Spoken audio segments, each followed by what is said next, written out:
अस्सलामुअलैकुम, welcome to देसी kitchen हांडी। आज की हमारी रेसिपी है मसाला कलेजी। तो कलेजी चाहे मटन की हो या बीफ की, उसके जो बनाने का तरीका है वो यही है। आज जो मैं आपको तरीका बताऊंगी उससे जो है कलेजी की बोटी बहुत ही नरम बनेगी। तो चलिए स्टार्ट करते हैं। सबसे पहले हमने जो है कलेजी इस तरह से छोटे छोटे पीसेस में काट के तो रख ली है। फिर धोने से पहले आपने इसको काट लेना है। और अब हम इसको नॉर्मल जो ठंडा पानी है घर का उसके अंदर इसको शामिल कर देंगे। इसको शामिल करके तो इसको अच्छे से वॉश कर लेना है। ये देखिए हमने सारी इसके अंदर डाल दी। अब हम इसको अच्छे से वॉश कर देंगे ताकि इसका खून वगैरह जो है वो सारा उतर जाए और बनने के लिए जो अच्छी तरीके से तैयार हो सके। अब हम इसके अंदर सिरका डालेंगे, विंजर थोड़ा सा आप इसके अंदर डाल सकते हैं। मेरा जो देचका है वो बड़ा था तो इसमें मैंने पानी भी ज़्यादा डाल दिया, तो उसकी सिरका भी थोड़ा ज़्यादा डालना पड़ेगा। आपने अगर कम पानी डाला तो कम डाल लें, अगर ज़्यादा पानी है तो फिर ज़्यादा सिरका डाल के इसको अच्छी तरह से धो लें। इसका ये है कि कलेजी की जो वो है खून वगैरह जो सही अच्छे तरीके से उतर जाएगा। अब हम इसको जो है एक बर्तन में छान लेंगे ताकि इसका पानी वगैरह सारा जो है वो ख़त्म हो जाए। इसका सारा पानी हमने निकाल के इसको साफ़ करके रख लिया है। तो अब हम जो है लहसुन लेंगे, इसको पीस के रखेंगे। और ये देखें जी कलेजी जो हमने धो के रखी थी। सबसे पहले जो है कलेजी को हम मैरिनेट करेंगे। तो इसको डालते हैं बाउल में। सारी कलेजी हमने शिफ्ट कर ली है बाउल में।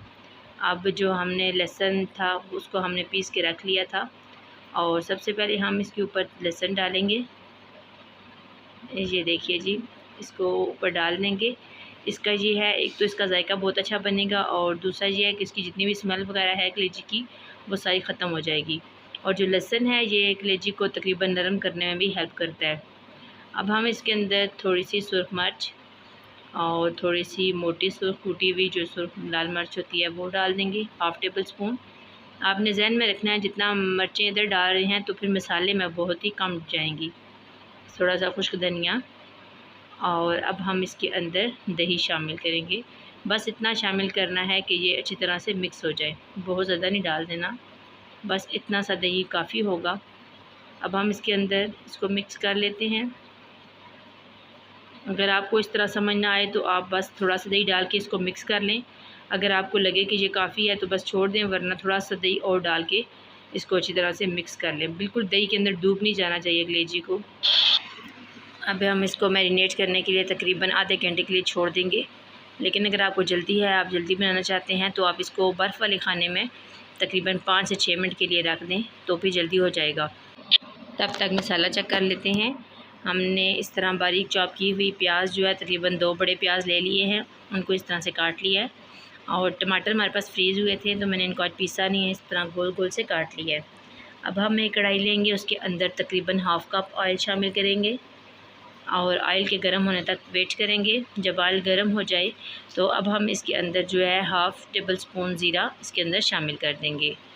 तो ये देखिए ऑयल गर्म हो चुके हैं। अब हम इस ज़ीरे को तकरीबन 15 से 16 सेकंड के लिए इसको फ्राई कर लेंगे। ये देखिए जी फ्राई होना शुरू हो गया है।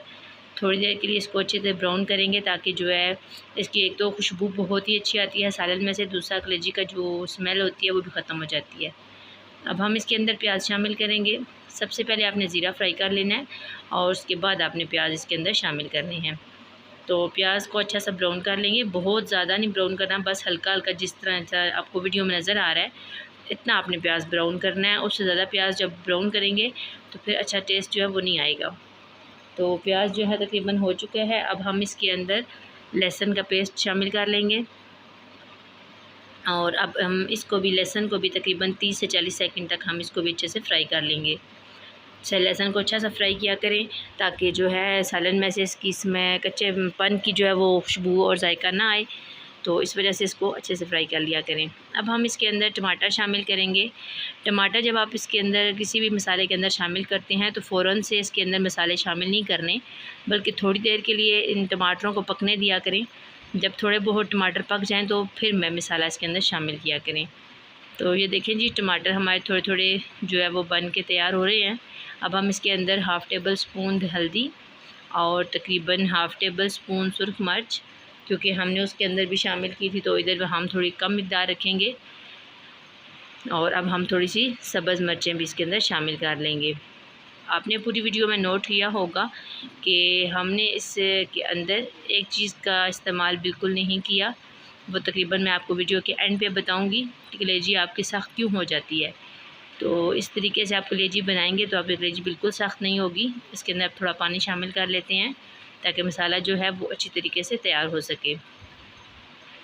तो ये देखें टमाटर सारे जो हैं वो बिल्कुल सही मिक्स हो चुके हैं और कोई भी अब चीज़ जो है वो बिल्कुल नज़र नहीं आ रही। टमाटर जो जहाँ से आपको लगे कि भी रहते हैं वहाँ से थोड़ा चम्मच की मदद से इसको पीस लिया करें। अब हम मैरिनेट की हुई जो कलेजी है वो सारी इसके अंदर शामिल कर देंगे और शामिल करने के बाद इसकी अच्छे से भुनाई करेंगे। तकरीबन 15 से 16 मिनट तक तकरीबन लगेंगे। आप इसको जो है वो अच्छी तरह से इसकी भुनाई कर लें। जब जितनी ज़्यादा अच्छी भुनाई होगी उतनी ही अच्छी जो है वो कलेजी बनेगी आपकी, जायका भी बहुत अच्छा आएगा और उसकी देखने वाली शक्ल भी अच्छी होगी। अब ये देखें जी, मैंने एक कप लिया है, इसके अंदर पानी डाल के इसके अंदर तकरीबन 1 टेबल नमक शामिल किया है। अब ये नमक वाला जो पानी है, देखिए कलेजी अच्छी तरह से भुनाई हो चुकी है इसकी। अब हम इसके अंदर जो है वो पानी इसके अंदर कलेजी के अंदर शामिल कर देंगे। डायरेक्ट कभी भी नमक नहीं डालना कलेजी के अंदर, इसी वजह से है जो कलेजी सख्त हो जाती है। पानी के अंदर डाल के तो फिर इसको डालना है। जब आप मैरिनेट करेंगे कलेजी को तब भी आपने नमक का इस्तेमाल नहीं करना और जब आप मसाला तैयार करेंगे तब भी नहीं, क्योंकि जब हम नमक पहले डाल देते हैं तो फिर कलेजी जो है वो नरम नहीं बनती। तो अब हमने पानी शामिल कर दिया है। पानी शामिल करने के बाद इसको कवर कर दें तकरीबन 4 से 5 मिनट के लिए और उसके बाद अभी कलेजी बन के तैयार हो जाएगी। जी, तो अल्लाह ताला से दुआ है कि अल्लाह ताला हमारे रिज़्क़ में बरकत अता करे और हमें अपनी बेशुमार नेमतों पर शुक्र अदा करने वाली ज़बान अता करे, आमीन। जी, तो व्यूअर्स जब रेसिपी को घर पर ज़रूर ट्राई करें, फिर ये कैसी बनी जी हमें कमेंट सेक्शन में ज़रूर बताएं। और अगर आप हमारे चैनल पर न्यू हैं तो लाजमी हमारी वीडियो को लाइक करके सब्सक्राइब कर दें ताकि आने वाली हर वीडियो की नोटिफिकेशन आपको सबसे पहले मिल सके। जी, तो व्यूअर्स आप बताएँ कैसी लगी आपको हमारी रेसिपी। मिलते हैं एक नई वीडियो के साथ, तब तक अपना बहुत ख्याल रखिएगा।